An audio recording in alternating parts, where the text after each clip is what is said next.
মানৱ দৰদী চিকিৎসক তথা পশ্চিমবংগৰ প্ৰথমগৰাকী মুখ্যমন্ত্ৰী ডক্টৰ বিধান চন্দ্ৰ ৰায়ৰ জন্মদিন 1882 চনৰ 1 জুলাই দিনটোত সমগ্ৰ ৰাষ্ট্ৰই ৰাষ্ট্ৰীয় চিকিৎসক দিৱস হিচাপে পালন কৰি আহিছে।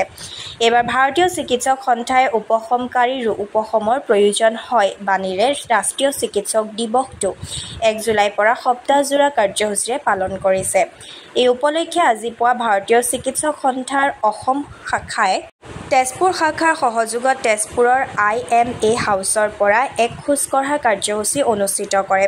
শোণিতপুৰ জিলাৰ জিলায়ুক্ত অংকুৰ ভৰালীয়ে ফ্লেগ অফ কৰা উক্ত কাৰ্যসূচীত ভাৰতীয় চিকিৎসক সন্থাৰ জিলাখনৰ সকলো চিকিৎসক সদস্য, তেজপুৰ চিকিৎসা মহাবিদ্যালয়ৰ জ্যেষ্ঠ চিকিৎসক অধ্যাপক ডক্টৰ পিনাকী চক্ৰৱৰ্তী প্ৰমুখ্য, চিকিৎসা মহাবিদ্যালয়খনৰ চিকিৎসক, তেজপুৰ কনকলতা অসামৰিক চিকিৎসালয় নাৰ্ছিং স্কুলৰ ছাত্ৰী, স্বাস্থ্যকৰ্মীয়ে অংশগ্ৰহণ কৰে।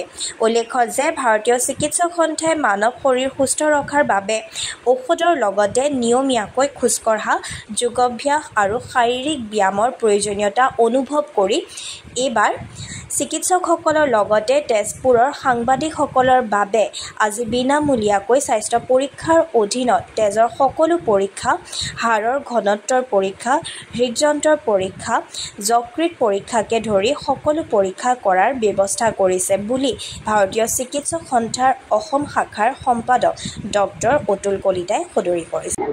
ভাৰতীয় চিকিৎসক সন্থাৰ অসম শাখা আৰু তেজপুৰ শাখাৰ তৰফৰ পৰা সকলোকে ৰাতিপুৱাৰ সম্ভাষণ যাচিছোঁ।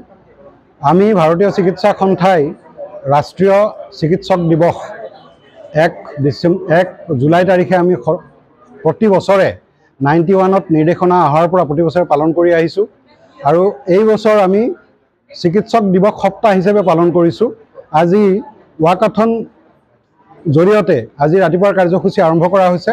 তাৰপিছতে ডক্টৰ্ছ আৰু ডক্টৰ্ছ ফেমিলি লগতে সংবাদকৰ্মী যিসকল আছে তেখেতসকলকো আমি স্বাস্থ্যসেৱা চেকআপৰ ব্যৱস্থা এটা ইয়াত ৰাখিছোঁ। বিভিন্ন অনুষ্ঠান প্ৰতিষ্ঠানৰ পৰা এই অনুষ্ঠানত অংশগ্ৰহণ কৰিছে। ৰাতিপুৱা আমাৰ মাননীয় ডিষ্ট্ৰিক্ট কমিশ্যনাৰ মহোদয় অংকুৰ ভৰালীদেৱে তেখেতে এই ৱাকাথনৰ শুভাৰম্ভণ কৰিছে। আমি বাৰ্তা দিব খুজিছোঁ, fit IMA, fit health care providers, fit India, fit nation.